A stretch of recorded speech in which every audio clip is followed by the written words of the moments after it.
وَلَقَدْ يَسَّرْنَا الْقُرْآنَ لِلذِّكْرِ فَهَلْ مِن مُّدَّكِرٍ۔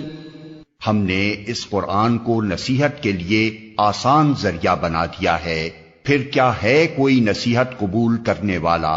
اللہم صلی علی محمد وعلی آل محمد وبارک وسلم۔ مرکب اشاری کے سبق کے اندر ہم نے اب تک جو کچھ پڑھا اس کو ذکر کر کے اس پر آئیں گے۔ مرکب اشاری کے سبق میں ہم نے پڑھا کہ دو اسماء کا ایسا مرکب جس میں سے ایک اسم اشارہ ہو اسے مرکب اشاری کہا جاتا ہے۔ مرکب اشاری کا پہلا جز اسم اشارہ اور دوسرا جز مشار الیہ کہلاتا ہے۔ مرکب اشاری کے دونوں اجزاء کے درمیان یعنی اسم اشارہ اور مشار الیہ کے درمیان مطابقت کا ہونا ضروری ہے۔ ایک بات میں نے بار بار گزارش کرتا ہوں کہ اسم اشارہ اور مشار الیہ، اسم اشارہ کے بارے میں ہم پہلے پڑھ چکے ہیں کہ وہ ہمیشہ سے معرفہ ہوا کرتا ہے، لہٰذا مشار الیہ کو بھی معرفہ ہونا چاہیے۔ اگر ایسا ہے تو اس مرکب اشاری ہوگا، اور اگر مشار الیہ معرفہ نہیں ہے، نکرہ ہے، تو وہ مرکب اشاری نہیں ہوگا، وہ مرکب تام ہوگا۔ اس بات کا خصوصی وہ رکھیں۔ مثلا ذالک الکتاب، یہ کیا ہے؟ مرکب اشاری ہے، کیونکہ ذالک معرفہ اوریجنل اور الکتاب کے شروع میں الف لام۔ یہاں پر ایک استثناء ذکر کیا ہوا ہے کہ اگر مشار الیہ جس کی طرف اشارہ کیا جائے وہ جمع مکسر غیر عاقل ہو تو اس میں اشارہ واحد مؤنث ہی آتا ہے۔ پہلے بھی مرکب توصیفی میں بھی ذکر ہوا تھا اس کا کہ اگر موصوف کیا ہو جمع مکسر غیر عاقل ہو تو صفت کیا ہوتی ہے؟ واحد مؤنث۔ یہاں پر اگر مشار الیہ جس کی طرف اشارہ کیا جائے وہ جمع مکسر کیا ہے؟ غیر عاقل ہے، تو اس میں اشارہ کیا ہوگا؟ واحد۔ مثلا قلم کی جمع کیا ہے؟ اقلام آتی ہے، قلم کی جمع الاقلام آئے گی۔ اب یہ کیا ہے؟ جمع ہے، جمع مکسر اور غیر عاقل ہے۔ اب اس کے لیے جو اس میں اشارہ ہوگا وہ کیا ہوگا؟ اولئکا کا استعمال نہیں ہوگا، ٹھیک ہے جی؟ ہا اولائے کا استعمال نہیں ہوگا، ہے جمع لیکن ہا اولائے قریب اور اولائے کا بعید کا اس میں اشارہ استعمال نہیں ہوگا۔ اس کے لیے جو اس میں اشارہ استعمال ہوگا وہ کیا ہوگا؟ تل کا۔ کیا استعمال ہوگا؟ تلک کا اس میں اشارہ استعمال ہوگا، کیونکہ اصول ہے کہ جمع مکسر غیر عاقل کو واحد مؤنث کا مقام دیا جاتا ہے، لہذا اگر مشار الیہ جمع مکسر غیر عاقل ہو تو اس میں اشارہ واحد مؤنث ہی آئے گا۔ مثلا الایام جمع ہے الیوم کی جو جمع مکسر غیر عاقل ہے، لہذا اس کے لیے اس میں اشارہ تل کا آئے گا اور پڑھا جائے گا تلک الایام۔ اگر کوئی اس کے بجائے اولئک الایام پڑھے، اس میں اشارہ کو جمع لے کر آئے تو اس کا یہ کرنا پڑھنا کیا ہوگا؟ غلط شمار ہوگا، درست شمار نہیں ہوگا۔ تلک الایام پڑھا جائے گا، اولئک الایام نہیں پڑھا جائے گا۔ اسی کی چند مثالیں قرآن کریم سے اور ہیں۔ مثلا یہ مثال تو آ گئی، تلک الایام، الایام جمع ہے الیوم کی جو جمع مکسر غیر عاقل ہے، لہٰذا اس میں اشارہ اس وجہ سے تلک آیا ہوا ہے جس کے معنی ہیں یہ تمام دن۔ اسی طریقے سے قرآن کریم کی سورہ عنکبوت سورت نمبر 20 آیت نمبر 42 میں اللہ تبارک و تعالیٰ کا ارشاد ہے تلک الامثال۔ امثال جمع ہے مثل کی اور جمع مکسر غیر عاقل ہے، لہذا قرآن کریم نے اولئک الامثال نہیں کہا بلکہ کیا فرمایا اللہ تبارک و تعالیٰ نے؟ تلک الامثال۔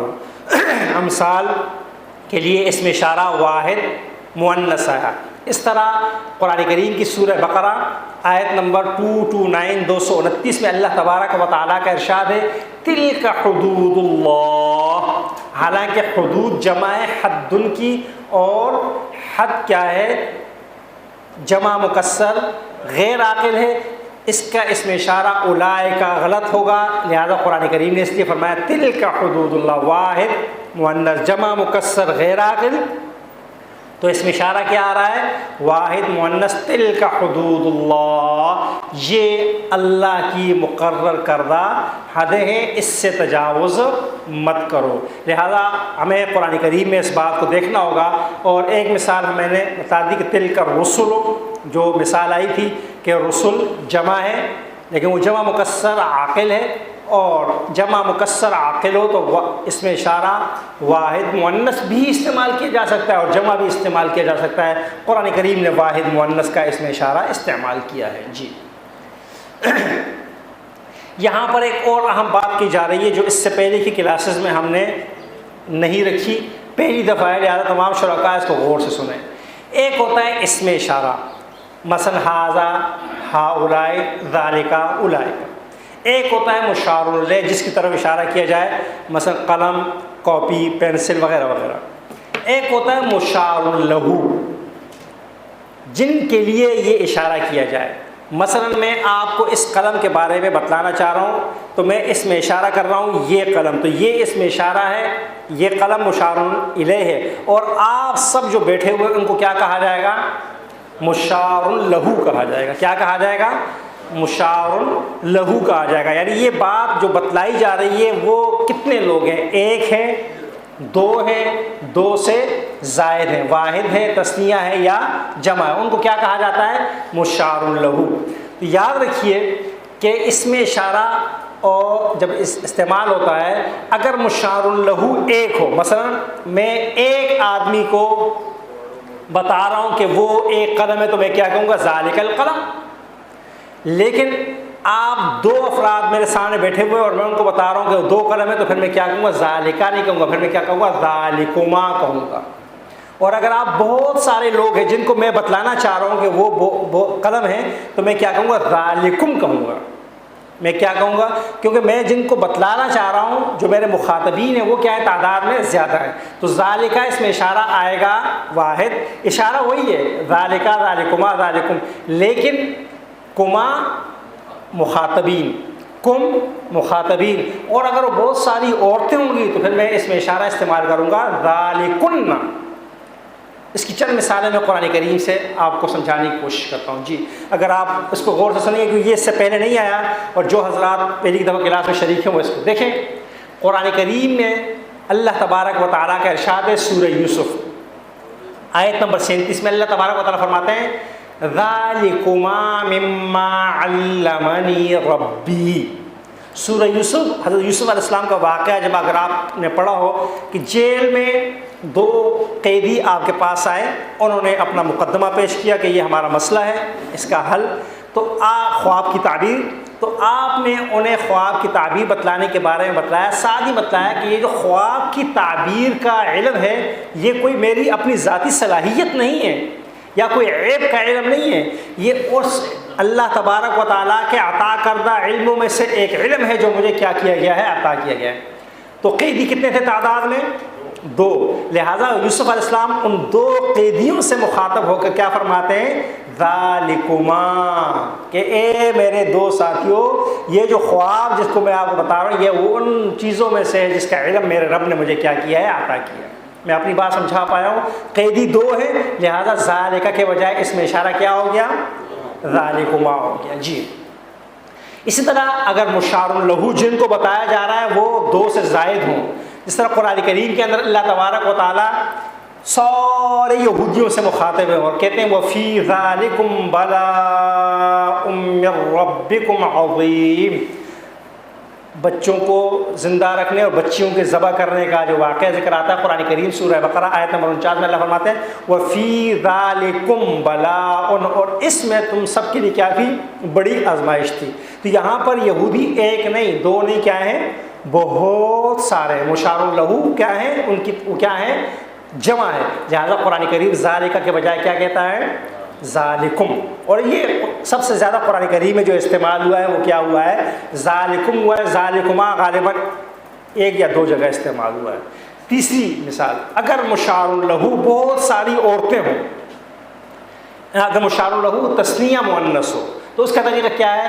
دیکھیں سورہ اعراف سورت نمبر 7 آیت نمبر 22 میں اللہ تبارک و تعالیٰ آدم علیہ السلام اور حوا علیہ السلام کا کیا کر رہے ہیں؟ تذکرہ فرما رہے ہیں۔ وہ تعداد میں کیا تھے؟ 2 تھے، اور ان دونوں کو کیا کیا گیا تھا؟ درخت سے منع کیا گیا تھا۔ تو یہ جو لوگ ہیں وہ کیا ہو؟ تثنیہ مؤنث ہو، مشار لہو کیا ہو، جن کو بتایا جا رہا ہو کیا ہو؟ تثنیہ ہو۔ تو قرآن کریم کہتے ہیں الم انہکما عن تلکما الشجرہ، کیا تم دونوں کو اس درخت سے منع نہیں کیا گیا تھا؟ یہ درخت جو ہے اس سے منع کیا تھا، اس کے قریب تم دونوں کو منع کیا تھا، لہٰذا اس کے قریب نہ جاؤ۔ تم کیوں گئے؟ لہٰذا تلکا کے بجائے اس میں اشارہ کیا استعمال ہو رہا ہے؟ تلکما استعمال ہو رہا ہے۔ جی آگے چلیں۔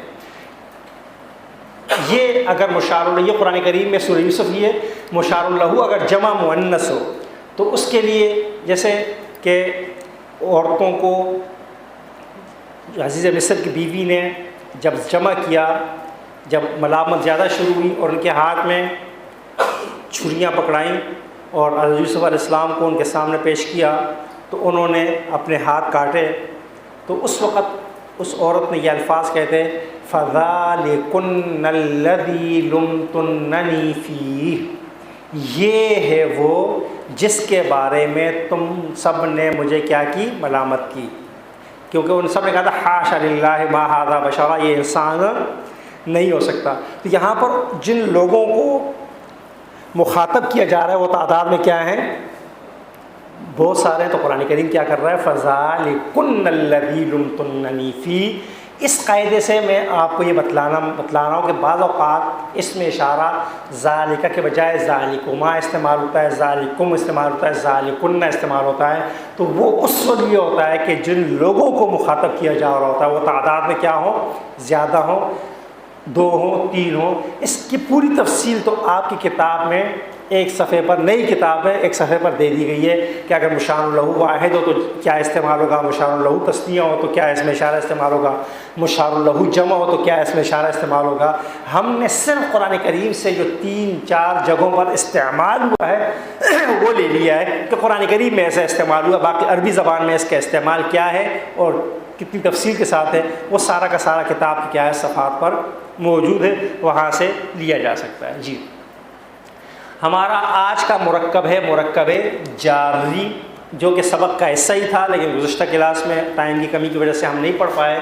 مرکب جاری کی تعریف عربی زبان میں کچھ حروف کو یہ طاقت و قوت حاصل ہوتی ہے کہ وہ اسم سے پہلے آ کر اس کو حالت رفع سے نکال کر، اصلی حالت سے نکال کر کیا کر دیتے ہیں؟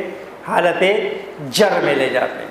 حالت رفع سے نکال کر کیا کر لیتے ہیں؟ حالت جر میں لے جاتے ہیں، یعنی اب اس کے آخر میں زبر کے بجائے کیا آتا ہے؟ زیر آتا ہے۔ یہ حرف جب کسی دوسرے اسم کے ساتھ ملتے ہیں تو ایسی صورت میں یہ ایک مرکب بن جایا کرتا ہے، اور ایسے مرکب کو عربی زبان کی گرامر کی اصطلاح میں مرکب جاری کہا جاتا ہے، اور ان حروف کو حروف جر یا حروف جارہ کہتے ہیں، اسی وجہ سے اس کے مرکب کا نام بھی کیا پڑ گیا؟ مرکب جاری۔ تو مرکب جاری کا فارمولہ بہت آسان ہے، حرف جار پلس اسم مجرور ایکول ٹو کیا ہو جاتا ہے؟ مرکب جاری۔ مرکبات ناقص کے باقی مرکبات کی طرح مرکب جاری کا پہلا حصہ جار کہلاتا ہے، اور مرکب جاری کے دوسرے حصے کو کیا کہا جاتا ہے؟ مجرور کہا جاتا ہے۔ باقی مرکبات میں ایک چیز آسان ہوتی ہے کہ وہ الگ الگ چیزیں ہوتی ہیں، 2 بڑے بڑے الگ الگ، لیکن مرکب جاری کو بعض اوقات لوگ نہیں پہچانتے۔ مثلا ہم قرآن کریم کا آغاز کرتے ہیں تو سب سے پہلے کیا لفظ آتا ہے؟ بسم۔ اب یہ لفظ صرف یہ بھی کیا ہے؟ مرکب جاری ہے، با اور اسم کا کیا ہے؟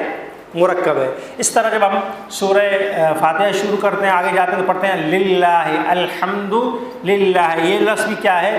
لام اور پلس کیا ہے؟ اللہ کا مرکب ہے۔ یہ کیا تھا؟ لام زیر لی، اور یہ کیا تھا؟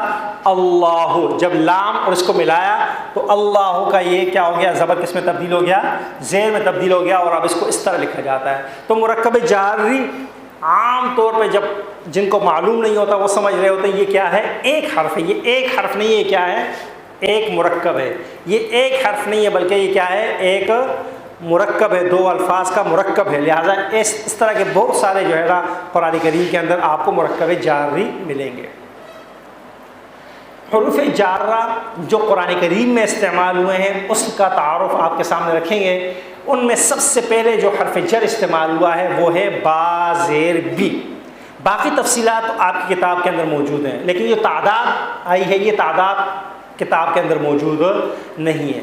با زیر بی قرآن کریم میں 2538 2538 مرتبہ استعمال ہوا ہے۔ اس کا کام یہ ہے کہ جب بھی کسی اسم سے پہلے آئے گا اس کو حالت جر میں لے جائے گا، جس طرح بسم اللہ میں اسم کو با نے آ کر اسم میں کیا کر دیا، تبدیل کر دیا، اور اس کو کیا پڑھا جاتا ہے، بسم اللہ پڑھا جاتا ہے۔ با زیر بی ایسا حرف ہے جس کے بہت سارے ترجمے کیے جا سکتے ہیں۔ مثلا اس کا ترجمہ سے بھی کیا جاتا ہے، اس کا ترجمہ ساتھ بھی کیا جاتا ہے، اس کا ترجمہ کبھی کا اور کو بھی ہوتا ہے، کبھی اس کا ترجمہ سبب بھی ہوتا ہے بسبب، کبھی اس کا ترجمہ کیا ہوتا ہے، بدلہ بھی ہوتا ہے۔ سیاق و سباق کو دیکھ کر اس کا کیا کیا جاتا ہے، ترجمہ کیا جا سکتا ہے۔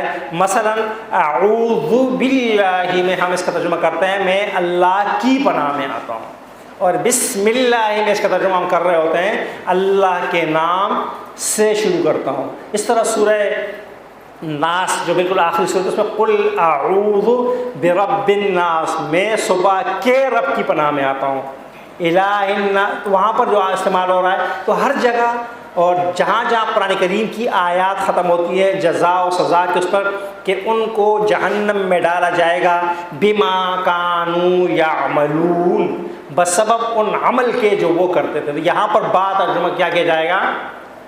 اور بعض جگہ قرآن کریم جب کفار کا ذکر کرتا ہے اور اس کے بعد با کے ساتھ ذکر کرتا ہے کہ یہ بدلہ ہے ان کے اعمال کا جو انہوں نے کیا کیا دنیا کے اندر کیے، تو سیاق و سباق سے اس کا ترجمہ کیا جا سکتا ہے، کوئی متعین ترجمہ آپ ہر جگہ نہیں کر سکتے۔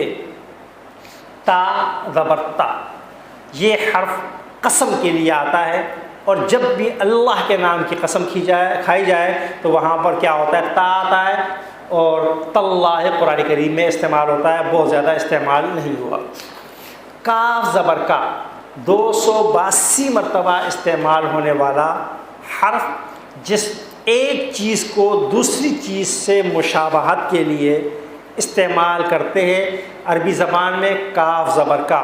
مثلا آپ اپنے گھر کے بارے میں جب کہتے ہیں کہ میرا گھر جنت کی طرح ہے تو آپ کہتے ہیں البیتی کل جنہ، میرا گھر کیا ہے، جنت کی مانند ہے۔ کوئی ماں اپنے بچے کو چاند کے مشابہ قرار دیتی ہے تو کہتی ہے ولدی کل قمر، میرا بیٹا کیا ہے، چاند کی مانند ہے، چاند کے مثل ہے۔ تو یہ لفظ مشابہ، مانند، طرح تینوں ترجمے کیے جا سکتے ہیں، تینوں ترجموں کا مطلب مفہوم معنی ایک ہے، اور قرآن کریم میں بکثرت استعمال ہوا ہے 282 مرتبہ، کل جنت، کل ارض، کالسماء وغیرہ وغیرہ۔ سورہ بقرہ کے بالکل آغاز میں جہاں پر ابتدائی 20 آیات میں اللہ تبارک و تعالیٰ منافقین کی نشانیاں بتلاتے ہیں تو 2 مثالوں کا ذکر کرتے ہیں۔ اس میں سے پہلی مثال ایک مثال ہے او کصیب من السماء فیہ ظلمات ورعد وبرق، ان کی مثال اس بارش کی طرح ہے جو آسمان سے نازل ہوئی۔ تو کصیبن، اس کاف زبر کا نے آ کر صیبن کو صیبن میں کیا کر دیا ہے، تبدیل کر دیا ہے، اور یہ کاف مثل، مانند اور مشابہ کے لیے استعمال ہوتا ہے۔ چوتھا حرف ہے لام زیر لی، جو قرآن کریم میں 3656 مرتبہ استعمال ہوا ہے۔ اس کے عام طور پر جو زیادہ تر قرآن کریم میں جن معنوں میں وہ ہے کے لیے، زیادہ تر کن معنوں میں استعمال ہوا ہے، کے لیے، جس طرح الحمدللہ، تمام تعریفیں کیا ہیں، اللہ کے لیے۔ تو کے لیے کے معنوں میں عام طور پر استعمال ہوتا ہے، کبھی کبھار اس کا ترجمہ کیا کیا جاتا ہے، کا کیا جاتا ہے، ویسے اکثر اس کا ترجمہ کیا کیا جاتا ہے کے لیے کے معنوں میں استعمال ہونے والا حرف ہے۔ اور دیکھا آپ نے کہ جیسے ہی آیا تو اس نے اللہ کو کیا کر دیا ہے، ہی میں تبدیل کر دیا ہے، للہ ما فی السماوات و ما فی الارض، اللہ ہی کے لیے ہے جو کچھ آسمانوں میں ہے اور جو کچھ کیا ہے زمین میں ہے۔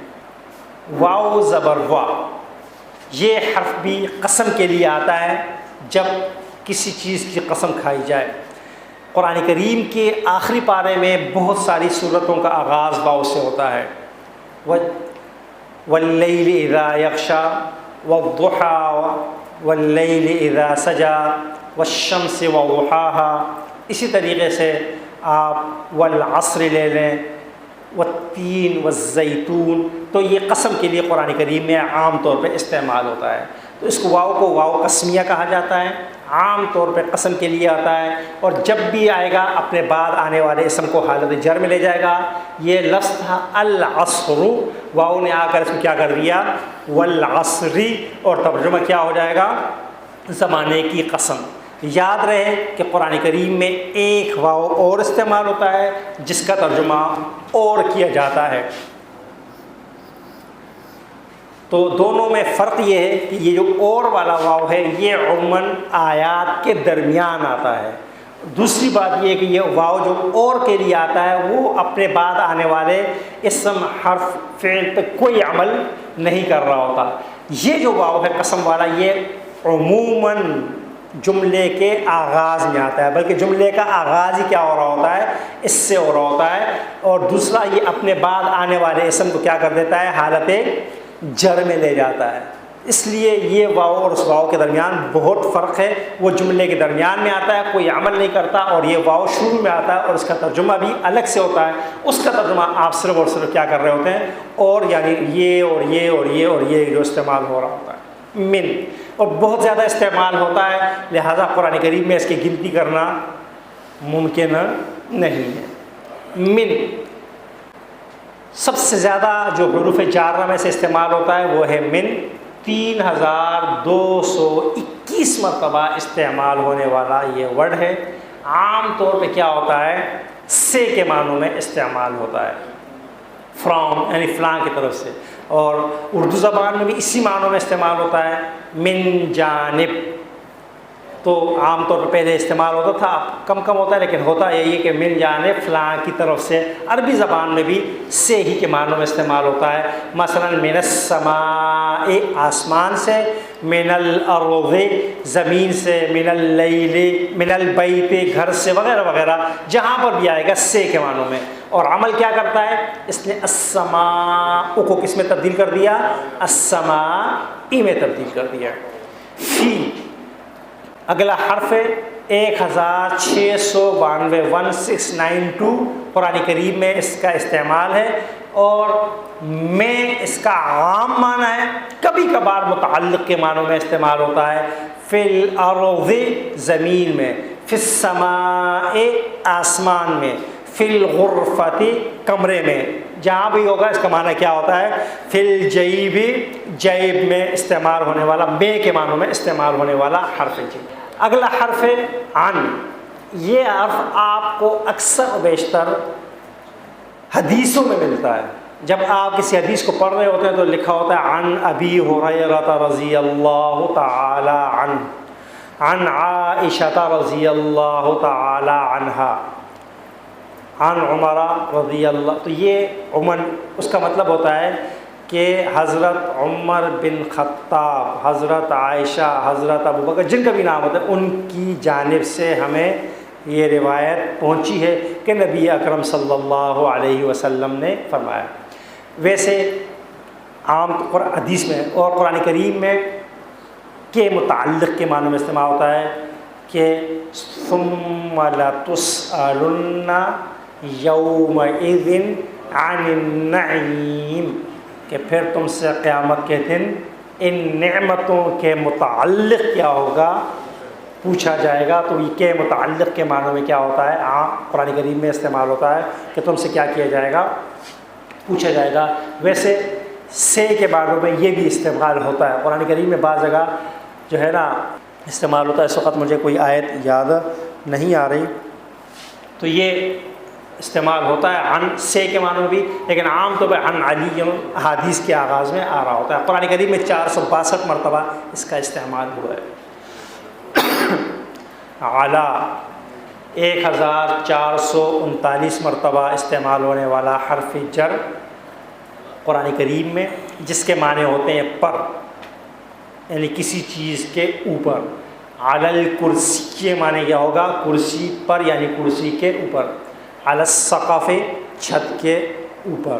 علی السماء آسمان پر یا آسمان کے اوپر استعمال ہونے والا عام لفظ ہے قرآن کریم میں. یہ قرآن نبی اکرم صلی اللہ علیہ وسلم پر نازل ہوا تو وہاں پر کیا ہوگا؟ علی کا لفظ کیا ہوگا؟ استعمال ہوگا. حتیٰ تک کے معنوں میں استعمال ہوتا ہے. یعنی جب ہم اردو زبان میں کہتے ہیں یہاں سے لے کر یہاں تک، تو جو دوسرا سرا ہم بیان کر رہے ہوتے ہیں، مثلا کراچی سے لاہور تک، تو وہاں پہ کیا استعمال ہوگا؟ عربی زبان میں جو لفظ استعمال ہوتا ہے سورہ تکاثر میں اللہ تبارک و تعالیٰ کا ارشاد ہے الہاکم التکاثر حتی زرتم المقابر. یہاں تک کہ تم کیا ہو گئے؟ قبر کو پہنچ گئے. یعنی یہاں سے یہاں تک. تو حتی تک کے معنوں میں استعمال ہونے والا حرف جار ہے. حتی المغرب مغرب تک. یہ ذوالقرنین کا واقعہ ہے، 16ویں پارے میں اس کا ذکر آتا ہے کہ پھر وہ چلا یہاں تک کہ مغربی کنارے پر، دنیا کے مغربی کنارے پر کیا ہو گیا؟ پہنچ گیا. اور ایک جگہ ہے حتی المشرق مشرقی کنارے پر پہنچ گیا. تو حتی کے معنی ہوتے ہیں تک، یعنی یہاں سے لے کر وہاں تک. احادیث مبارکہ کے اندر ذکر آئے گا کہ ہاتھوں کو، دونوں ہاتھوں کو دھویا جائے کوہنیوں تک. تو کوہنیاں شامل ہوتی ہے. تو یہ تک کے معنوں میں عام طور پہ کیا ہوتا ہے؟ استعمال ہوتا ہے. قرآن کریم میں 412. اور آپ نے دیکھا کہ اپنے بعد آنے والے اسم کو کیا کر دیتا ہے؟ حالت جر میں لے جاتا ہے، اور یہ دونوں مل کر کیا بن جاتے ہیں؟ مرکب جاری بن جاتے ہیں. الا بمانے ہوتے ہیں طرف یا بعض اوقات تک. یعنی میں یہاں سے، میں کہتا ہوں میں مسجد کی طرف جا رہا ہوں، میں بازار کی طرف جا رہا ہوں، میں گھر کی طرف جا رہا ہوں، میں اسکول کی طرف جا رہا ہوں، تو میں کیا استعمال کروں گا؟ جو لفظ الا. حتیٰ کا لفظ مجھے بھول گیا. مثال آپ رمضان مبارک کی تیاریاں کریں گے انشاءاللہ تو وہاں پر بھی ہے سلام. سورہ قدر کیا ہے؟ سلام. یہ رات سلامتی کی. حتیٰ مطلع الفجر، طلوع فجر تک. تو یہ وہی تک جو وہاں استعمال ہوتا ہے وہ یہاں پہ. الا بمانے طرف. میں کہہ رہا ہوں میں جو ہے نا الی السوق، میں سوق بازار جا رہا ہوں. الی المسجد، میں مسجد جا رہا ہوں. الی البیت، میں گھر جا رہا ہوں، تو گھر کی طرف جا رہا ہوں. تو وہ جو ہے نا اس کے لیے کیا استعمال ہوتا ہے؟ الا کا لفظ استعمال ہوتا ہے. الی الشمس، سورج کی طرف. الی الارض، زمین کی طرف. الی السماء، آسمان کی طرف. الی البیت، گھر کی طرف.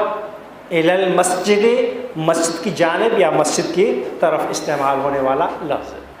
یہاں پر ایک بات تمام شرکاء کے لیے، ہمارے یہاں کے شرکاء جو ہے نا بولتے بھی کم ہیں، اور جو ہے نا کہ تمام شرکاء مرکبات ناقص ختم ہو گئے.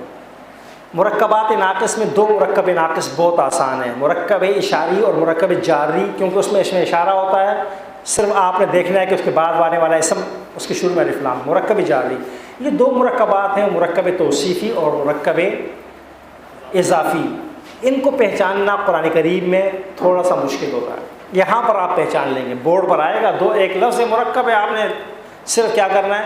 لیکن جب آپ قرآن کی آیت سے اس کو نہیں الگ کریں گے آپ کو پتہ نہیں چلے گا. لہٰذا تمام شرکاء سے آج کے سبق کے بعد یہ گزارش ہے کہ اگلی کلاس میں جب آئیں تو سب ایک صفحے پر کم از کم 10 مرکبات جو ہے نا ہر قسم کے، مرکب توصیفی، مرکب اشاری، مرکب جاری اور مرکب جو ہے نا اضافی، یہ لکھ کر لائیں تاکہ ہمیں اندازہ ہو کہ آپ کو بات سمجھ میں آ رہی ہے یا نہیں آ رہی. تو اس طرح کریں گے تو انشاءاللہ پھر آپ کو فائدہ ہوگا. جی یہ چند سوالات ہیں، مشق سے کر لیتے ہیں. جی لیں. خواتین شرکاء اس کا ترجمہ کریں گی ھذا الولد. ترجمہ کیا ہوگا اس کا؟ یہ لڑکا. یہ لڑکا ہے نہیں. اگر یہ الف لام ہٹا دیں الولد کے شروع میں اور یہ ہو جائے ھذا ولد، تو یہ مرکب اشاری نہیں رہے گا، یہ مرکب تام بن جائے گا جو ہمارا اگلا سبق ہے. ھذا الولد، یہ لڑکا. جی اگلی مثال ہے تلک البنت. اس میں اشارہ استعمال ہو رہا ہے تل کا واحد مؤنث کے لیے جب وہ کیا ہو؟ دور ہو. ترجمہ کیا ہوگا؟ یہ لڑکا یا یہ لڑکی یا وہ لڑکی؟ وہ لڑکی. ذَانِكَ الرَّجُلَانِ، آپ دیکھ رہے ہیں کہ مشار الیہ واحد سے کیا ہو گیا؟ تثنیہ ہو گیا، تو اس میں اشارہ بھی دور کے لیے جو استعمال ہو رہا ہے، دو کے لیے تثنیہ کے لیے وہ کیا ہوتا ہے؟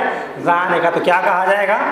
ذَانِكَ الرَّجُلَانِ، کیا کہا جائے گا؟ ترجمہ کیا ہوگا اس کا؟ ذَانِكَ الرَّجُلَانِ، وہ دو مرد، جی۔ ہَؤُلَاءِ الرِّجَالُ، ترجمہ کیا؟ رجال بہت سارے آدمیوں کو کہتے ہیں، لہٰذا اس میں اشارہ بھی کیا ہوگا؟ جمع کا استعمال ہوگا، ہَؤُلَاءِ الرِّجَالُ، ترجمہ کیا ہو جائے گا؟ یہ بہت سارے آدمی۔ اور اگر یہ بہت سارے آدمی کے بجائے یہاں پر نساء آ جائے تو تب بھی اس میں اشارہ کیا لگے گا؟ اگر یہاں الرجالوں کے بجائے ہم کیا لگا رہے ہیں؟ النساء لگا دیں، تو اس میں اشارہ بھی تبدیل ہوگا یا نہیں ہوگا؟ نہیں ہوگا، کیونکہ جمع میں دونوں کیا ہوتے ہیں؟ کامن ایک طرح کے اس میں اشارہ استعمال ہوتے ہیں، جی۔ اولئک النساء، خواتین بتائیں گی کہ خواتین سے متعلق ہے کہ یہ اس میں اشارہ استعمال ہو رہا ہے یہ بہت ساری عورتیں یا وہ بہت ساری عورتیں؟ وہ کیوں؟ وہ کیوں ترجمہ کر رہی ہیں آپ؟ یہ ترجمہ کیوں نہیں کر رہی؟ اولئک کا اس میں اشارہ دور کے لیے آتا ہے، لہذا اس میں جو ہے نا کیا کیا جائے گا؟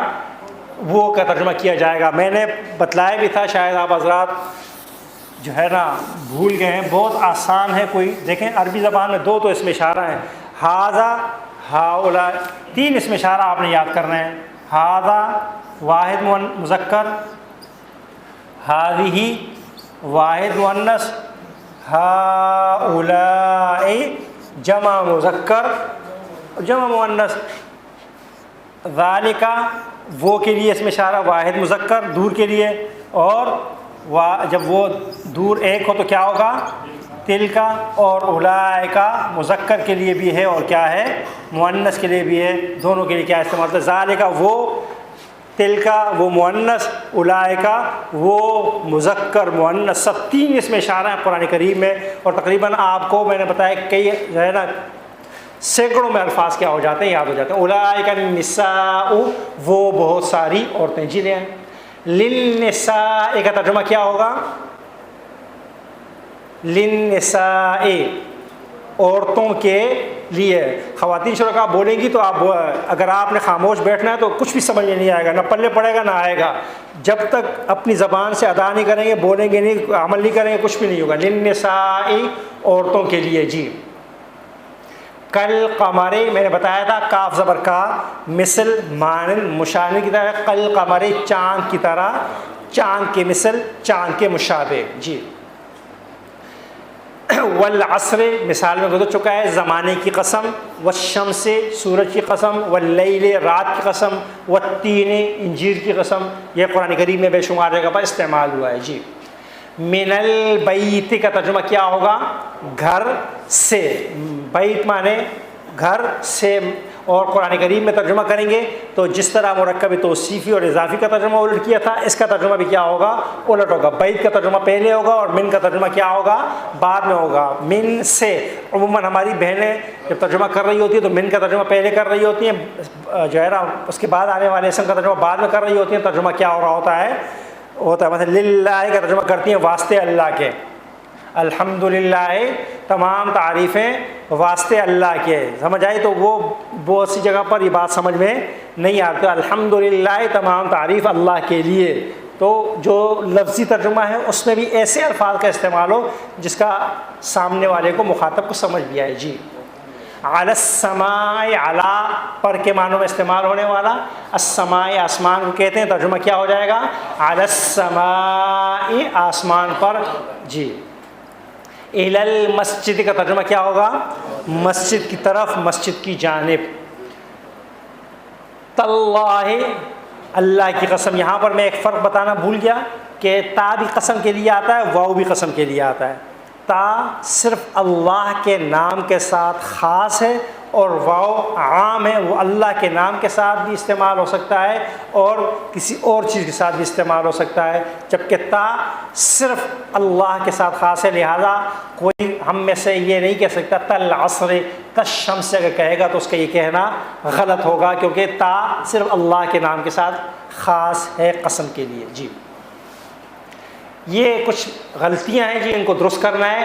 ہذہ الجدار، پہلے تو تعین کرنا ہے کہ اس میں غلطی کیا ہے۔ ہذہ مؤنث ہے اور الجدار مذکر ہے، مشار الیہ مذکر ہے، اس میں اشارہ کیا ہے؟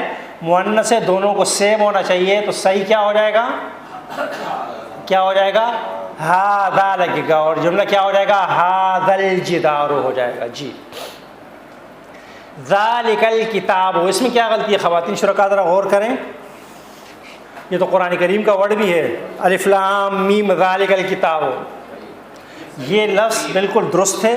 ذالک الکتاب اس میں اشارہ بعید کا ہے، اور ذالکہ واحد کے لیے استعمال، جب وہ دور ہو اس کے لیے کیا ہوتا ہے؟ استعمال ہوتا ہے۔ یہاں پر کچھ بچیوں نے گزشتہ کلاس میں سوال کیا تھا اور انہوں نے پھر خود ہی جواب بھی پوچھ لیا تھا، لیکن جو شرکاء میں نے کہا تھا کہ میں اگلی کلاس میں جب آئے گا تو جواب دوں گا کہ قرآن کریم ہمارے ہاتھ میں موجود ہوتا ہے اور ہم کیا کر رہے ہوتے ہیں؟ ذالک الکتاب، وہ کا اس میں اشارہ ذالکہ دور کے لیے استعمال ہونے والا ہے، اس میں اشارہ ہے قریب کے لیے نہیں۔ تو میں نے انہیں 2 جوابات دیے تھے، اور اس کے 2 ہی جوابات مفسرین کرام۔ نمبر 1 کہ جس وقت قرآن کریم کو ذالکہ کے اس میں اشارہ سے بتلایا گیا قرآن کریم میں، اس سے مراد وہ قرآن کریم تھا جو لوح محفوظ سے آسمان دنیا پہ اتر کر وہاں سے تھوڑا تھوڑا نازل ہو رہا تھا، ابھی پورا نازل نہیں ہوا تھا، تو اس قرآن کی طرف اشارہ کہ ذالک الکتاب، وہ کتاب جو لوح محفوظ میں کیا ہے؟ موجود ہے، وہ کیا ہے؟ اس میں کوئی شک نہیں۔ اور دوسری جو توجیہ اس کی علماء کرام نے ذکر کی، مفسرین کرام نے، وہ یہ ہے کہ عربی زبان میں کسی چیز کی عظمت، شان، بلندی بیان کرنے کے لیے جب اس کی طرف اشارہ کیا جاتا ہے تو قریب کے بجائے دور کا اشارہ کیا جاتا ہے۔ مثلا بہت سارے ڈاکٹر حضرات اگر موجود ہو کسی ایک محفل میں، اور اسی میں سے ایک شخص کسی ایک کی طرف اشارہ کرے، حالانکہ ڈاکٹر کے سامنے موجود ہو کہ یہ ڈاکٹر ان تمام ڈاکٹروں میں اپنے پیشہ کے اعتبار سے، اپنے فن کے اعتبار سے، اپنے علم کے اعتبار سے ممتاز ہے، اعلیٰ ہے، عرفہ ہے، تو وہ یہ نہیں کہے گا ھذا الدکتور، بلکہ وہ کیا کہے گا؟ ذالک الدکتور، کہ ڈاکٹر تو یہی ہے، حالانکہ وہ سب ڈاکٹر ہیں، لیکن وہ کیا کہے گا؟ ذالک الدکتور، کہ ڈاکٹر تو یہی ہے، کہ یہ اپنے علم، فن اور اس کے اعتبار سے، پیشے کے اعتبار سے۔ تو اس لیے قرآن کریم کی طرف اس میں اشارہ بعید کا، کہ کتابیں تو دنیا میں کیا ہیں؟ بہت ساری ہم پڑھتے ہیں، پڑھاتے ہیں، سنتے ہیں، سناتے ہیں، لیکن حقیقی کتاب جو انسانیت کی ہدایت کے لیے عظیم الشان کتاب، وہ کیا ہے؟ کہ قرآن کی عظمت، شرافت، مقام، مرتبہ کی بلندی کو بتایا جا رہا ہے کہ ذالک الکتاب، یہ عام کتاب نہیں، وہ عظیم المرتبت کتاب جو رمضان مبارک کے بابرکت مہینے میں نازل ہونا شروع ہوئی، لا ریب فیہ، اس میں کسی قسم کا کوئی شک نہیں ہے۔ ریب اس شک کو کہتے ہیں جو معمولی سوچ و بچار سے کیا ہو جائے؟ دور ہو جائے، اس کو کہ اس میں ذرہ برابر بھی شک نہیں، کوئی تھوڑا سا غور کرے، سمجھے، فکر کرے تو اس کے تمام شکوک و شبہات کیا ہو جائیں گے؟ دور ہو جائیں گے۔ ہؤلاء الولدان میں کیا غلطی ہے جی؟ ہؤلاء الولدان میں غلطی کیا ہے؟ غلط ہے، کیونکہ ہؤلاء اس میں اشارہ جمع کا ہے اور الولدان کیا ہے؟ 2 لڑکے، تو دونوں میں مطابقت ہونی چاہیے، اور صحیح جملہ کیا ہوگا؟ یا تو اس کو تبدیل کر دیا جائے اور کہا جائے ہؤلاء الاولاد، اور یا پھر الٹا بھی کیا جا سکتا ہے کہ الولدان کو رہنے دیا، اس میں اشارہ کو کیا کر دیا جائے؟ تبدیل کر دیا جائے۔ جی علی الکاذبون غلط ہے، کیوں غلط ہے؟ اس لیے کہ علی اپنے بعد آنے والے اسم کو حالت جر میں لے جاتا ہے، تو اس کو کیا ہونا چاہیے؟ علی الکاذبین ہونا چاہیے، نون اور یا کو آپس میں ملا ہوا ہونا چاہیے۔ میں پچھلی کلاس میں بتا چکا ہوں کہ اگر آپ حضرات قرآن کریم کے وہ جو زبر زیر پیش والا ہے وہ 70 سے 80% ہے، اور یہ صرف 20% اس طرح کے الفاظ استعمال ہوتے ہیں حالت جر میں، کہ نون واو یا سے کیا ہو جاتا ہے؟ تبدیل ہو جاتا ہے۔ للمتقون غلط ہے، صحیح جملہ کیا ہوگا؟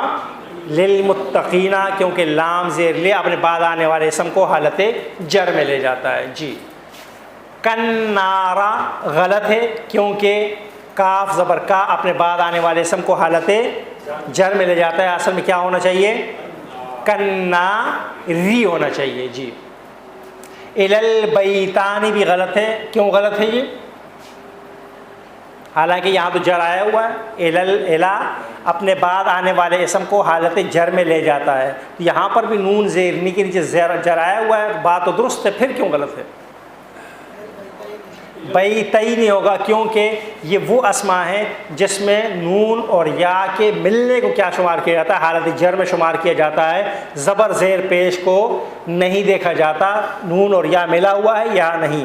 بہت آسان سی بات ہے کہ جن اسما کے آخر میں نون آتا ہے ان میں یا نون نصب و جر کی علامت ہے، اور واو نون الف نون رفع کی علامت ہے، اور میں نے بتایا کہ قرآن کریم میں اس کا استعمال کتنی فیصد ہے؟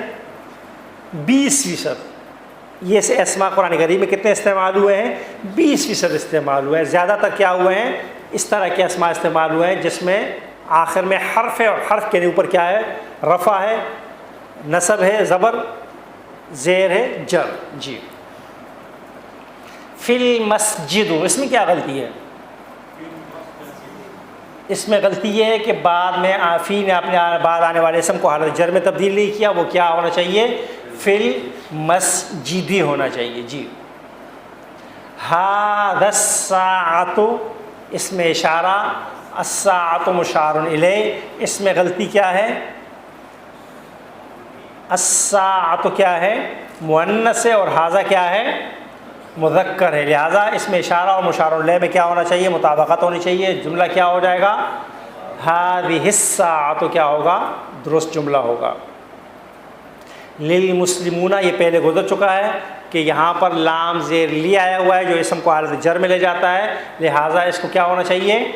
للمسلمین ہونا چاہیے، نہ کہ للمسلمون، کیونکہ لام ڈبل لام جب بھی آتے ہیں تو اس کے بعد جو ہے نا جو اسم ہوگا وہ کیا ہوگا؟ یا نون کے ساتھ ہوگا، واو نون کے ساتھ آنا کیا ہوگا؟ اس کا غلط ہوگا۔ یہ تمام الفاظ جو ہم پڑھ رہے ہیں یہ قرآن کریم میں استعمال ہوتے ہیں۔ اس صورت میں غور کریں کہ خواتین شرکاء مرد شرکاء کے دیکھیں کہ کوئی مرکب جاری استعمال ہوا ہے نہیں ہوا۔ پہلے چونکہ ہم مرکب جاری پڑھ رہے ہیں لہٰذا مرکب جاری تلاش کر لیتے ہیں، پوری صورت میں تلاش کریں۔ قل اعوذ برب الناس میں کوئی مرکب جاری ہے یا نہیں؟ خواتین شرکاء سے میرا سوال ہے، خواتین شرکاء کے پاس کوئی نہیں ہے جی؟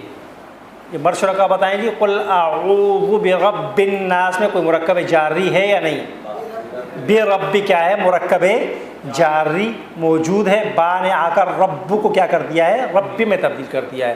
ملک الناس میں کوئی نہیں ہے، الہ الناس میں کوئی نہیں ہے، من شر الوسواس الخناس میں ہے یا نہیں ہے؟ ہے، کون سا ہے جی؟ خواتین شرکاء بتائیں گی جی؟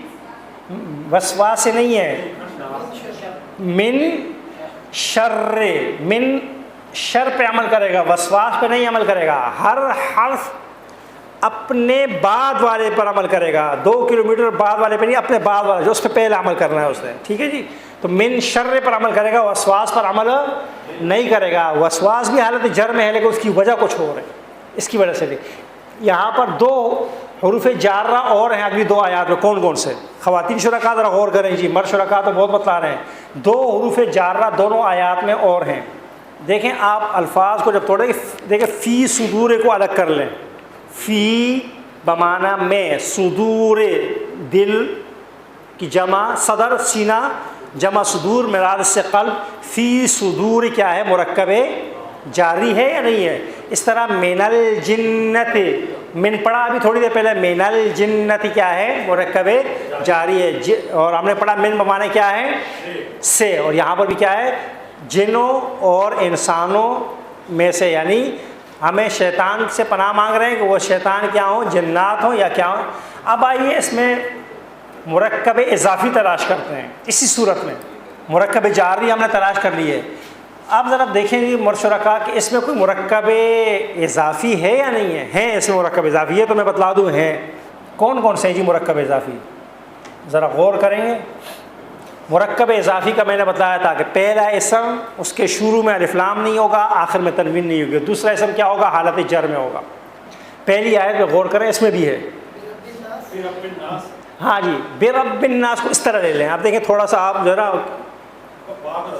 با کو چھوڑ دیں. صرف رب الناس کیا ہے؟ مرکب اضافی ہے. اب یہ کیا ہے؟ یہ دو مرکب، بے رب مرکب جاری اور رب الناس کیا ہو جائے گا؟ مرکب اضافی. با کے پہلی با کے نیچے جو زیر آئی ہے اس با کی وجہ سے آئی ہے. الناس کے نون سین کے نیچے جو زیر آئی ہے وہ اس با کا کام نہیں ہے، وہ مرکب اضافی کا.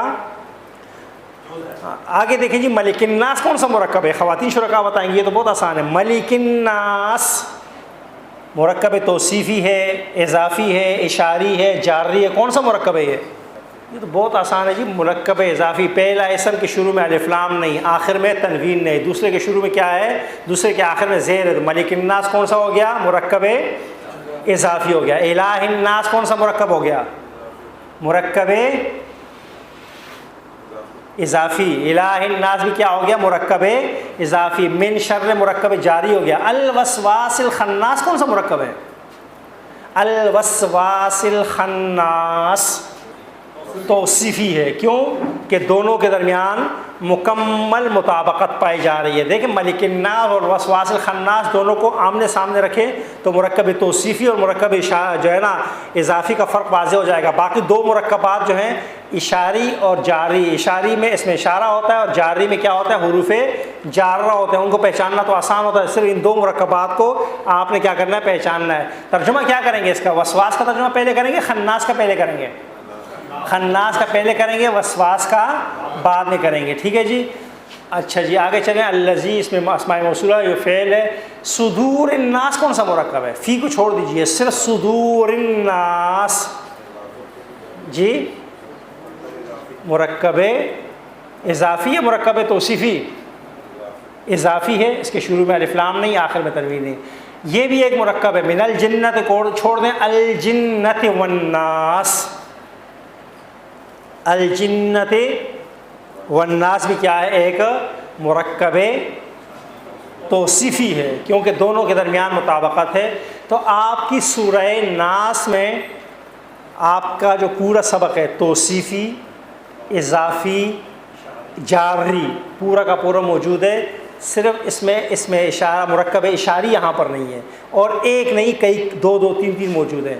اگر آپ صرف قرآن کریم کی ان صورتوں کو غور سے پڑھیں تو، اور ہمارا جو پہلا سبق جو 4 اسباق تھے اس میں تو ہم نے اسم کو پہچاننا تھا.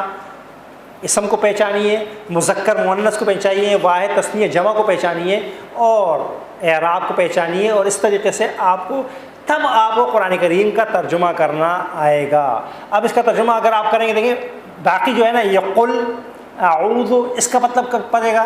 یہ مطلب اس وقت پتہ چلے گا جب ہم فعل کی دنیا میں قدم رکھ لیں گے. اس وقت پھر آپ کو یہ بھی پتہ چل جائے گا کہ قل کون سا فعل ہے اور اعوذ کون سا فعل ہے. یہ قل عربی زبان کا وہ فعل ہے جس میں کسی کام کا حکم دیا جاتا ہے. قرآن کریم میں 400 سے زائد مرتبہ ہے. ہر جگہ کیا ہے؟ اس کا مطلب ہے کہہ دیجئے. ایک لفظ یاد کر لیا، قل یاد کر لیا، 400 الفاظ کا ترجمہ قرآن کریم سے آپ کو آ گیا. اعوذ، آپ اعوذ باللہ من الشیطان الرجیم میں بار بار پڑھتے ہیں. ایک مرتبہ یاد کر لیا، تقریباً 40 سے 45 الفاظ کا ترجمہ آپ کو یہ آ جائے گا. باز برب الناس، پورے مرکب کا ترجمہ آپ کو معلوم ہو جانا چاہیے. جب یاد کریے تو قرآن کریم میں ناس بھی کئی مرتبہ ہے، رب بھی کئی مرتبہ ہے، سینکڑوں مرتبہ یہ الفاظ آئے ہیں. صرف ان الفاظ کا ترجمہ اگر آپ غور سے دیکھیں تو آپ کو یعنی ایک مرتبہ اپنے ذہن میں بٹھا لیں گے رب کا ترجمہ یہ، ناس کا ترجمہ یہ، جب ملے گا یہ ترجمہ ہو جائے گا. تو قرآن کریم کے سینکڑوں الفاظ کا ترجمہ آپ کو جہاں جہاں آئے گا یہ ریپیٹ ہوتا جاتا ہے اور وہی ترجمہ ہوتا ہے. اس کا ترجمہ بھی دیکھ لیتے. دیکھیں قل آپ فرما دیجئے اعوذ، میں پناہ میں آتا ہوں. آپ کو ابھی صرف اسم کا ترجمہ سمجھ آئے گا. برب الناس ترجمہ ہم نے کہا تھا کیا ہوگا؟ لوگوں کے رب کی، لوگوں کے رب کی. یہاں پر میں نے بتایا کہ با کا ترجمہ ہر جگہ کیا ہوتا ہے؟ مختلف ہوتا ہے. ملک الناس، یہ جو با ہے نا با، یہ اس سب پہ عمل کر رہا ہے. ملک الناس لوگوں کے بادشاہ کی، بات سمجھ آئے؟ ملک بادشاہ کو کہا جاتا ہے. ملک الناس لوگوں کے معبود کی، بادشاہ کی، الہ کی. الہ الناس کا ذکر آگے آ رہا ہے، لوگوں کے معبود کی. من شر، اگر آپ الگ ترجمہ کریں تو یہ بھی کر سکتے ہیں من شر، شر سے. ایک بات ہو گئی. اب اس کا ترجمہ الگ کریں. الوسواس الخناس، پیچھے ہٹ جانے والے، وسوسہ ڈالنے والے کے. جب آپ اس طرح لکھیں گے من شر، شر سے، وسوسہ ڈالنے والے، پیچھے ہٹ جانے والے. اب ترجمہ کریں. وسوسہ ڈالنے والے، پیچھے ہٹ جانے والے کے شر سے. یوں الذی، جو پڑھ چکے ہیں واحد کے لیے، یوسوسو، وسوسہ ڈالتا ہے، فی صدور الناس، ترجمہ کیا ہو جائے گا؟ لوگوں کے دلوں میں. من الجنۃ والناس، لوگوں میں سے، انسانوں میں سے ہو یا کیا ہو، جنات میں سے. اس طریقے سے ایک ایک ورڈ کو آپس میں ملائیں گے، مرکبات کا ترجمہ کرنا سیکھیں گے، تو تب جا کر آپ پھر ایک بڑے جملے کا ترجمہ کرنا. ترجیقہ وہی ہے جو آپ کی انگریزی زبان میں ہوتا ہے کہ آپ پہلے چھوٹے جملے، پھر بڑے جملے، اور اس کے بعد ایک پوری عبارت پڑھنے کے قابل ہوتے ہیں. ایسا نہیں ہوتا کہ آپ پہلے دن ہی جا کر جو ہے نا سب کچھ پڑھنے کے قابل ہو جائیں، لیکن پڑھنے کے قابل وہی ہوتا ہے جو پریکٹس کرتا ہے، جو کلاس میں استاد کے، ٹیچر کے سوالوں کے جواب دیتا ہے، جو پڑھ کے آتا ہے، ووکیبلری میں اپنے اضافہ کر رہا ہوتا ہے. جس کے پاس ووکیبلری نہیں ہوگی وہ انگریزی زبان کی ساری گرامر اس کو گھول کے پلا دیں، وہ نہیں بول سکے گا، کیونکہ اس کے پاس بولنے کے لیے الفاظ کا ذخیرہ ہی موجود نہیں ہے. یہ اصول اگر وہاں پر آپ استعمال کرتے ہیں تو قرآن کریم میں بھی یہی اصول استعمال کریں. وہاں پر الفاظ ادا کریں گے، ثواب کو اچھا لفظ استعمال کر لیے تو شاید نیکی کی بات کری ثواب بھی ملے گا، لیکن یہاں پر تو لفظ پڑھتے جائیے اور نیکیوں میں کیا کرتے جائیے؟ اضافہ کرتے جائیے، اور اپنے اعمال کو نیکیوں سے بھرتے جائیے. اللہ تعالیٰ سے دعا ہے کہ مولا کریم ہم سب کو قرآن و سنت پڑھنے، سیکھنے اور اس پر عمل کرنے کی توفیق عطا فرمائے. وما علینا الا البلاغ.